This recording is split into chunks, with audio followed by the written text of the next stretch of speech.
Hello friends, welcome to my YouTube channel. आज की इस वीडियो में हम डिस्कस करेंगे very important questions on economics जो कि एसएससी सीजीएल 2017 एग्जामिनेशंस में पूछे गए हैं। फ्रेंड्स, डिस्क्रिप्शन में मैंने लिंक दिया है जहां पे आपको economics, mathematics, statics and accountancy पे कंप्लीट वीडियो लेक्चर्स मिल जाएंगे। और अगर आपको कहीं पे भी कोई डाउट है, डिस्क्रिप्शन में मेरा व्हाट्सएप नंबर है, वहाँ से आप मुझे अपना डाउट पूछ सकते हो। Now let us start.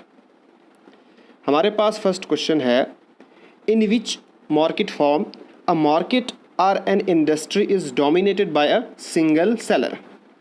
Now हमने बताना है कि किस मार्केट में या इंडस्ट्री में एक ही सेलर होता है, मतलब सिंगल सेलर डोमिनेट होता है। ठीक है।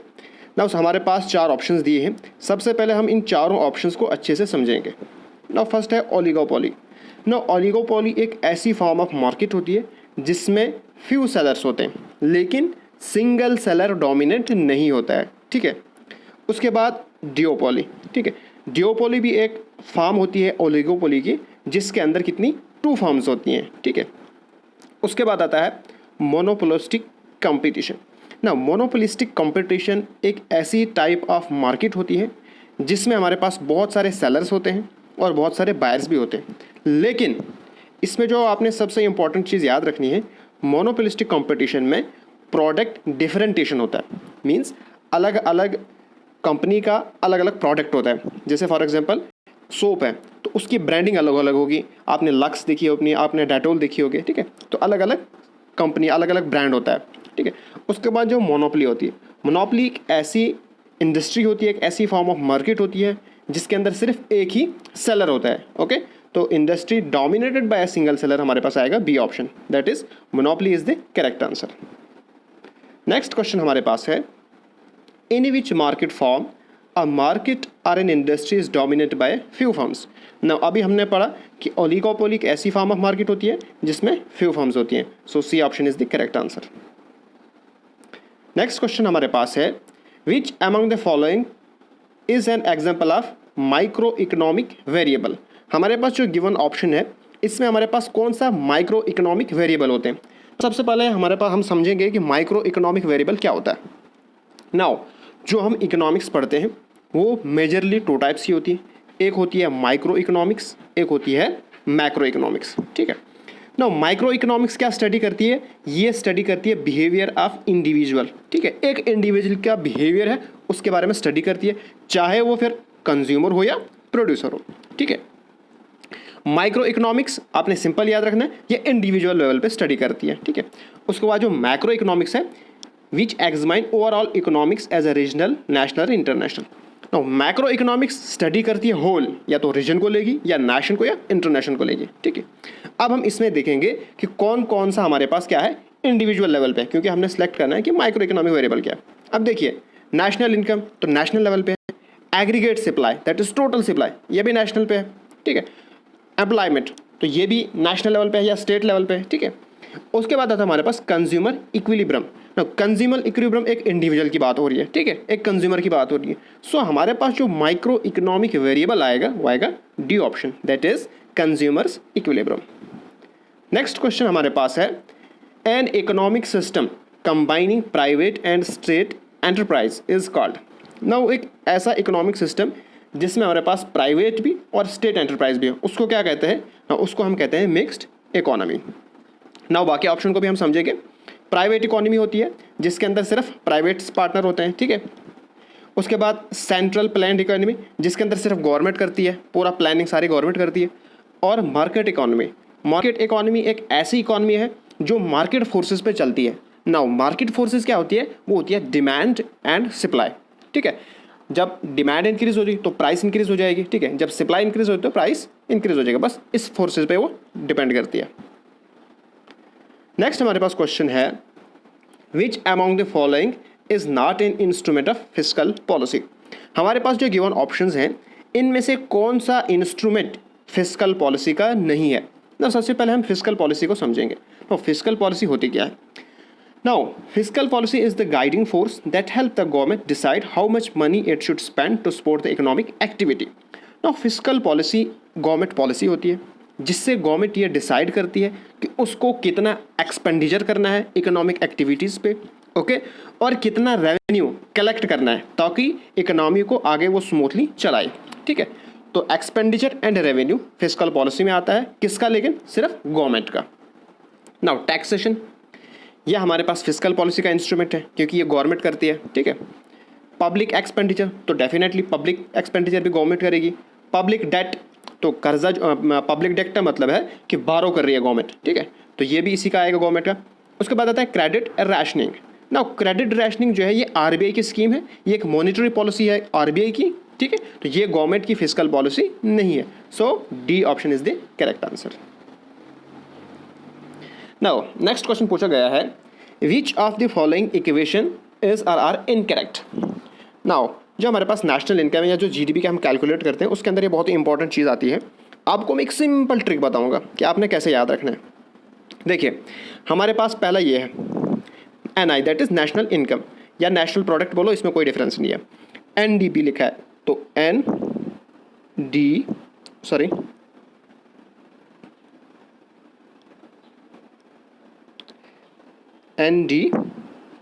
ठीक है, minus NFI, that is net foreign income, ठीक है, सॉरी प्लस है। अब आप याद रखिए जब हम नेट फॉरेन इनकम को प्लस करते हैं एनडीपी में तो जो डोमेस्टिक है ना ये नेशनल लेवल पे आ जाता है, ठीक है, तो ये एनएनपी बनेगा। NNP is equal to national income होता है, तो इसका मतलब ये हमारे पास करेक्ट है। सिंपल आप याद रखा, जब net factor income from abroad या नेट फॉरेन इनकम हो जाएगी, जो डोमेस्टिक है वो नेशनल लेवल पे बन जाएगा, ओके। उसके बाद इसमें दूसरा टॉपिक आता है।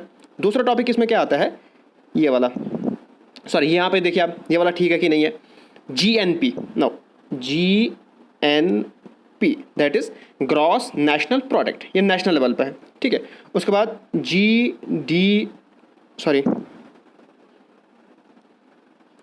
उसके बाद जीडीपी, नाउ यहाँ पे जीडीपी है।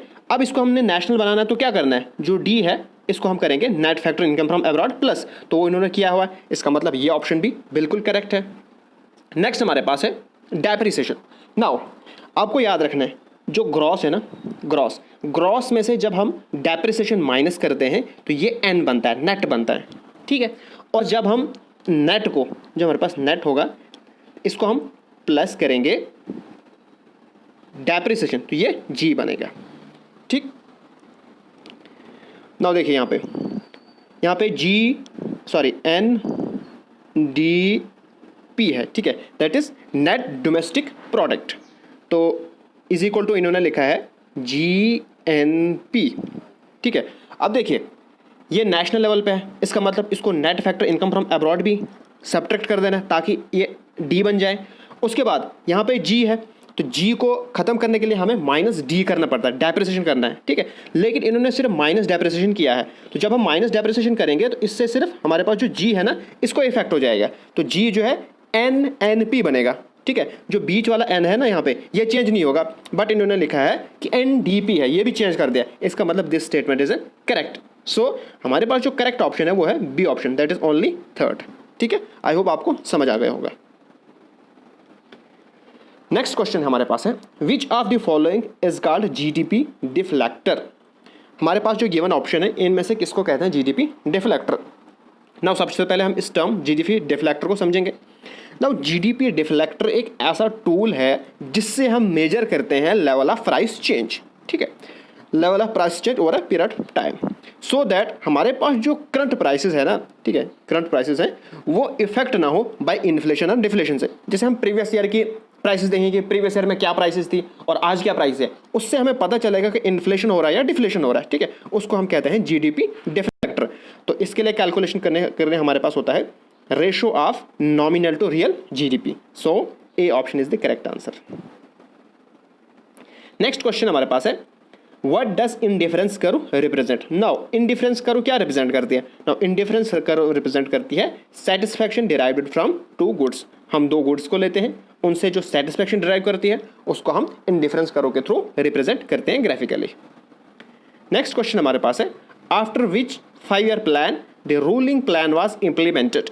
नाउ आपको याद होगा कि 1977 में इमरजेंसी इंप्लीमेंट हुई थी, उसके बाद कांग्रेस हार गई थी, उसके बाद जनता पार्टी की हुकूमत आई थी, तो उन्होंने प्लानिंग की थी और वो सिर्फ 2 साल तक रही थी, ठीक है, दैट इज़ 1978 से 80 तक। तो उस प्लान को हम कहते हैं रोलिंग प्लान। तो वो किस प्लान के बाद हुई थी? वो हुई थी after 5th 5-year plan.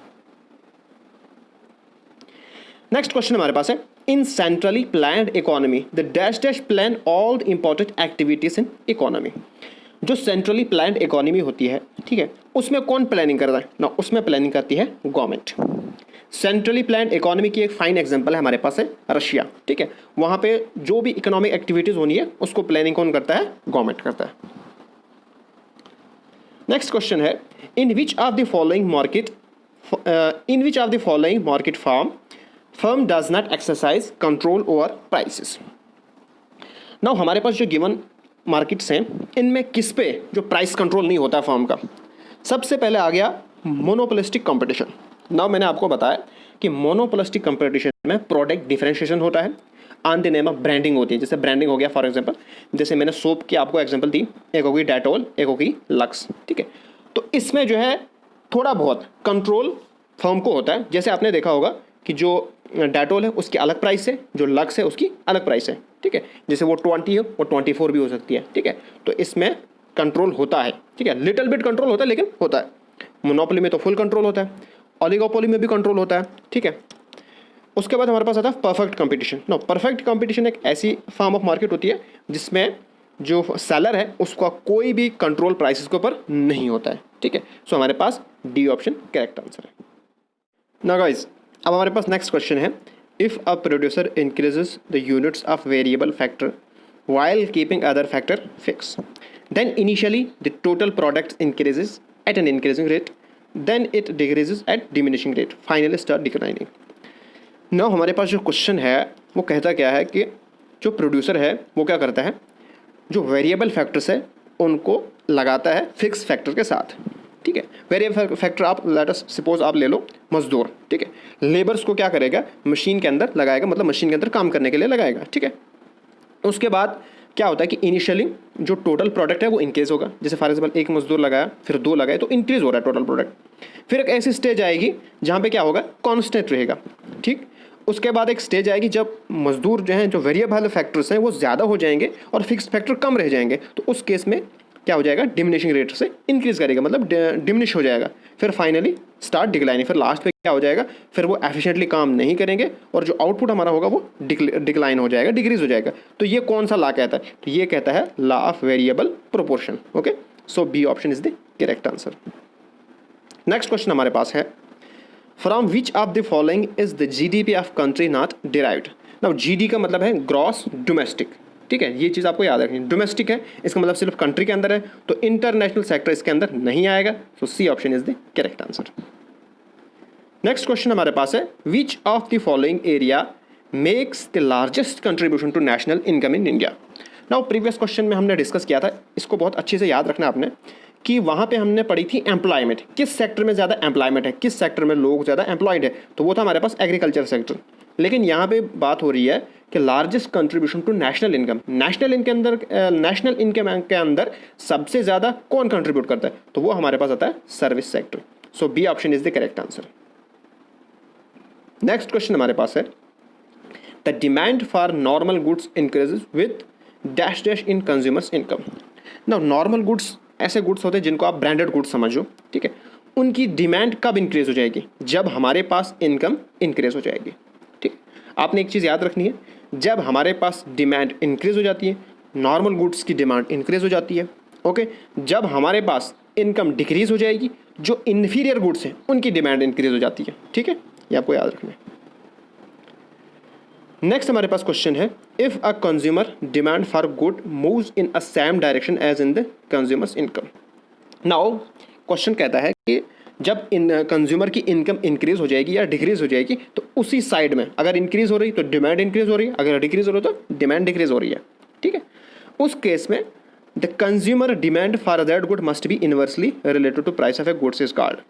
Now अगर हमारे पास जो कंज्यूमर की डिमांड है वो इन्वर्सली, दैट इज उसका इन्वर्स रिलेशनशिप होगा प्राइस के साथ, दैट इज प्राइस इंक्रीज हो गए तो वो डिमांड कम करेगा, प्राइस डिक्रीज होगी तो वो डिमांड ज़्यादा करेगा। तो उसको हम क्या कहते हैं, उसको हम कहते हैं law of demand. Okay, so A option is the correct answer. Now अब हमारे पास है the average variable cost curve is dash the shape.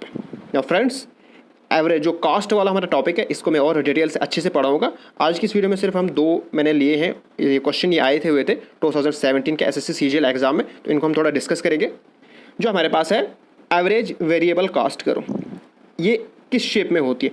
तो गाइस ये शेप होती है यू कर्व, जैसे आप यहाँ से देख रहे हो। अब ये यू शेप क्यों होती है? यहाँ पे मैंने लिखा हुआ है the average cost curve is U shape because cost reduces as increases in the output.